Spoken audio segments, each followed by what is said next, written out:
हाँ आइए। मतलब सर कुछ नहीं है सर।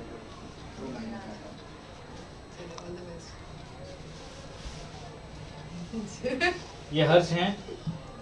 जी चलिए सुनाइए कुछ। मसलो भाई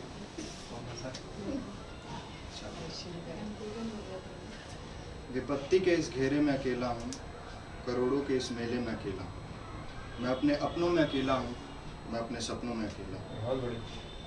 मैं बूढ़ा होकर इस जर्जर मकान में अकेला हूँ, मैं मरकर इस शमशान में अकेला हूँ। क्या बात। वाह बहुत बढ़िया।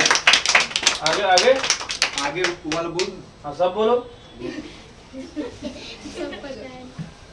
अरे नहीं। अकेलेपन को मैं मान नहीं पाया, मर गया, कुछ ठान नहीं पाया, डर गया। पर तुम डरना मत, पर तुम मानना, तुम ठानना, न डरना न मरना, क्योंकि सत्य यही है कि मैं अकेला था, तुम अकेले। कृष्ण वाली लाइन। नहीं नहीं वो नहीं।